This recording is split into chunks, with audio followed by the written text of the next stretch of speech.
Assalamualaikum warahmatullahi wabarakatuh.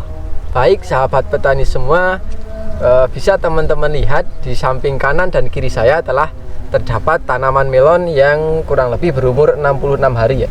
Bisa teman-teman lihat ya. Pada kesempatan kali ini kita akan belajar melakukan eksperimen. Eksperimennya adalah mencoba menanam cabai di bawah tanaman melon yang hampir untuk panen. Bagaimana eksperimennya dan bagaimana hasilnya? Silahkan tonton video ini sampai selesai.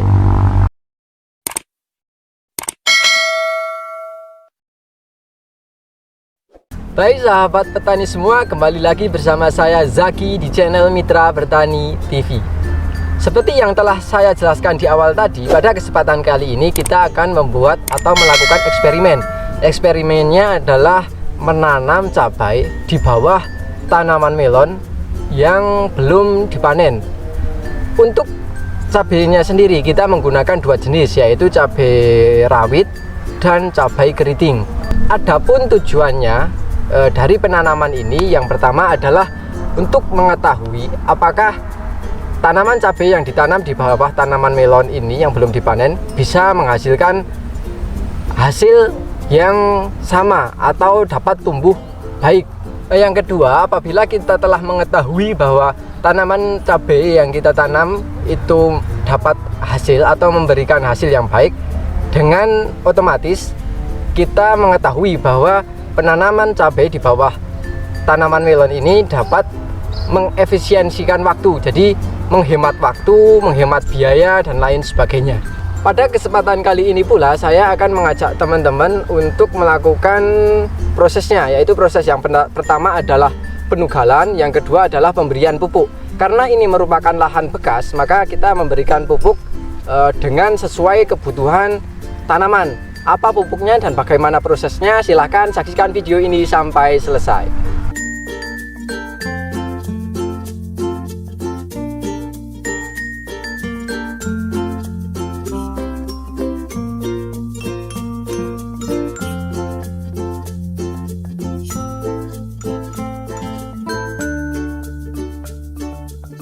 Oke, setelah kita melakukan penugalan, perlu saya sampaikan ya, untuk yang akan kita tanami itu dalam 5 bedeng itu kita memberikan 5 perlakuan yang berbeda.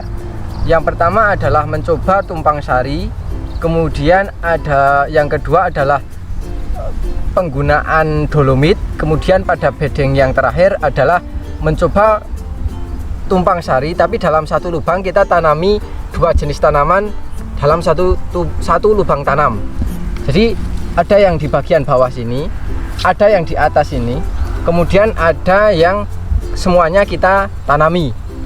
Kemudian untuk teknisnya nanti akan saya jelaskan sambil kita praktek.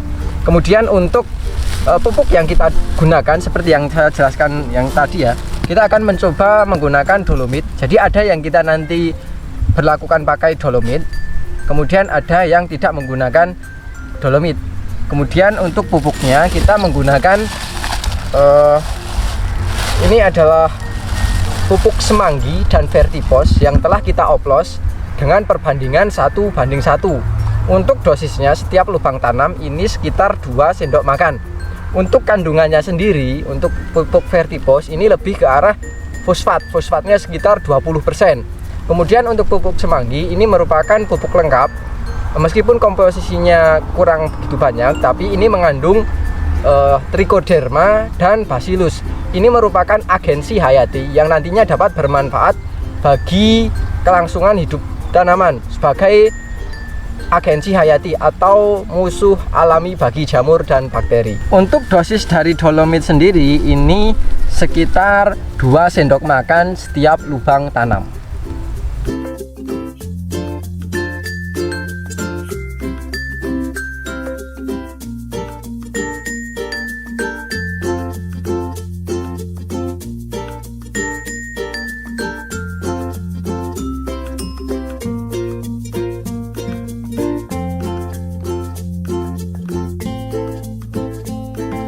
Oh ya, untuk pemberian pupuk dasarnya seperti yang telah saya praktekkan di awal tadi ya. Buat teman-teman yang ketinggalan silahkan putar kembali karena itu merupakan urutannya. Jadi yang pertama itu adalah pemberian dolomit, kemudian baru pupuknya.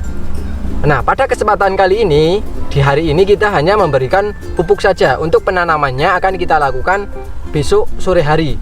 Adapun manfaatnya, kita mencoba memberikan pupuk, kemudian mengadaptasikannya terlebih dahulu. Jadi terhadap tanah itu mereka beradaptasi dahulu, kemudian penguapan dan lain sebagainya itu bisa diminimalisir, sehingga ketika kita penanaman itu harapannya sudah tidak terjadi penguapan dari pupuk-pupuk itu, dan harapannya tingkat kematian pada bibit lebih rendah.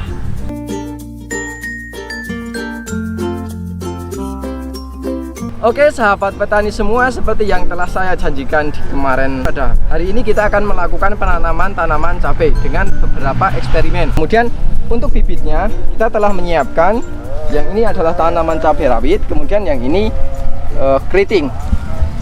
Nah, untuk usianya ini masih sekitar 18 hari pasca penyemaian. Kemudian yang ini sudah berumur kurang lebih 21 hari setelah penyemaian. Alasannya kenapa kita menanam dengan bibit yang masih segini ya, tingginya juga masih sekitar 1 jari saya. Ini untuk meminimalisir pergesekan antara daun dengan mulsa. Jadi harapannya dapat meminimalisir tingkat kematian tanaman. Karena kepanasan harus jelas ya. Oke. Ayo 1, 2, 3 action. Seperti yang kita ketahui musim ini adalah musim kemarau. Jadi harapannya dengan bibit yang masih cukup kecil atau pendek itu bisa meminimalisir terjadinya gesekan antara plastik mulsa dengan tanaman, sehingga yang memungkinkan nanti tanaman bisa jadi seperti terbakar karena saking panasnya mulsa. Apabila perlakuan ini berhasil, ini sangat membantu petani. Karena apa? Karena ini dapat mengurangi atau mengefisiensikan biaya, kemudian waktu, dan banyak hal lagi. Jadi untuk hasil dan lain sebagainya, silahkan ikuti terus channel Mitra Bertani TV.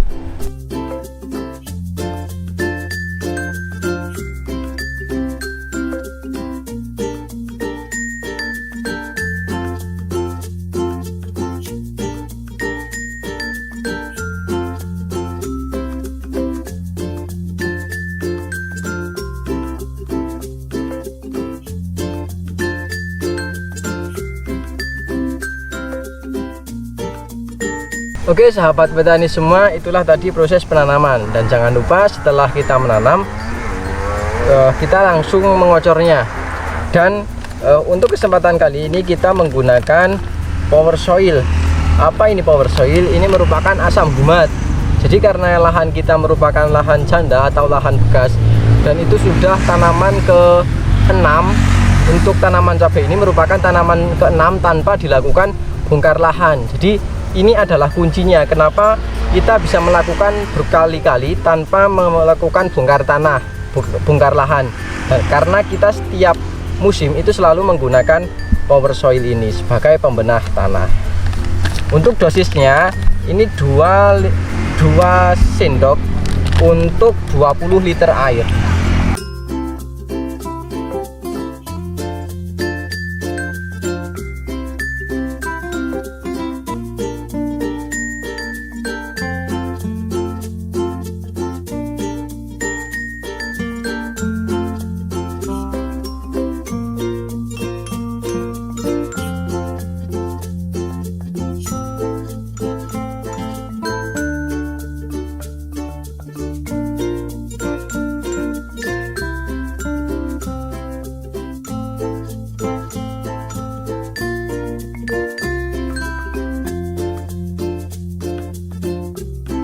Baik sahabat petani semua, mungkin itu dulu yang bisa saya sampaikan pada kesempatan kali ini.